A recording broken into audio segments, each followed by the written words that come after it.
So hello dear student, এই পার্টে আমরা শিখব ইকুয়ালিটি অফ কমপ্লেক্স নাম্বার।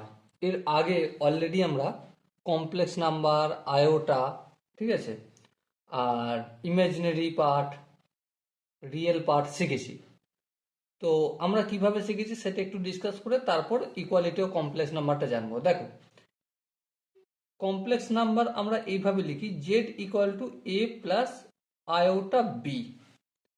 এখানে real real part of complex number equal to A, আর imaginary part of the complex number যেটা হয় বি, মানে আয়োটা তার কোএফিসিয়েন্ট, ঠিক আছে। আর এখানে এ এবং বি বোথ আর রিয়েল নাম্বার, এটা আমরা কম বেশি প্রত্যেকেই জানি। এবার সাপোজ কোনো জায়গায় দুটো কমপ্লেক্স নাম্বার দেয়া রয়েছে, একটা হচ্ছে Z1 আর একটা কি রয়েছে Z2। এবারে ইকুয়ালিটি কখন বলবো? যখন, বা Z1 ইকুয়াল টু Z2 কখন বলবো?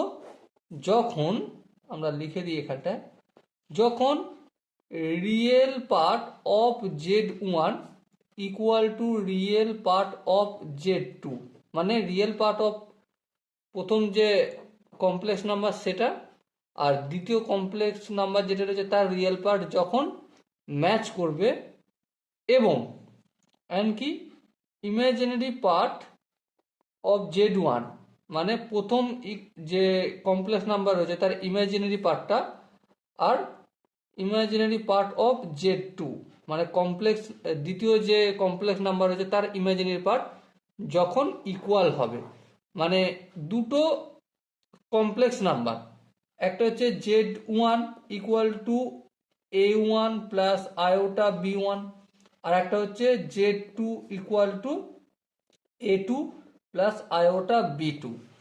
যখন A1 এর সঙ্গে A2 ইকুয়াল হবে আর B1 এর সঙ্গে B2 ইকুয়াল হবে, তখন এই দুটো ইকুয়েশনকে Z1 আর Z2 দুটো ইকুয়াল হবে। ওকে, আই হোপ এই জিনিসটা প্রত্যেকের কম বেশি হলেও বোঝা গেছে। চলো একটা এক্সাম্পল দিয়ে আমরা একটু ডিসকাস করি। সাপোজ মনে করো Z1 ইকুয়াল টু লেখা রয়েছে 3 প্লাস আয়োটা ওয়াই, বা আয়োটা জাকুস এটা রইল, আর একটা লেখা রয়েছে Z2 equal to x minus iota 4। এবারে আর শর্ত কি বলেছে? শর্ত বলেছে দুটো Z1 equal to Z2, Z1 equal to Z2। তাহলে এখন আমাকে এক্স আর ওয়াই এর ভ্যালু কত সেটা বলতে হবে। আমরা কি জানি? আমরা জানি কি প্রথম ইকুয়েশনের real part Z1 equal to দ্বিতীয় ইকুয়েশনের রিয়েল পার্টের সঙ্গে ইকুয়াল হবে। হ্যাঁ, তারপরে প্রথম ইকুয়েশনের 3টা হচ্ছে রিয়েল পার্ট, তাহলে 3 ইকুয়াল টু এখানে এক্স এর সঙ্গে ইকুয়াল, তাহলে এক্স এর ভ্যালু পেয়ে গেলাম আমরা 3। আর কি জানি? প্রথম ইকুয়েশনের imaginary part Z1 equal to কি ইমাজিনারি পার্ট অফ Z2 হবে। তার মানে দেখো এখানে ইমাজিনারি পার্ট কোনটা? ওয়াইটা, তাহলে ওয়াই ইকুয়াল টু দ্বিতীয় ইকুয়েশন ইমাজিনারি পার্ট হচ্ছে -4, তাহলে এই -4 হবে ওয়াইটা।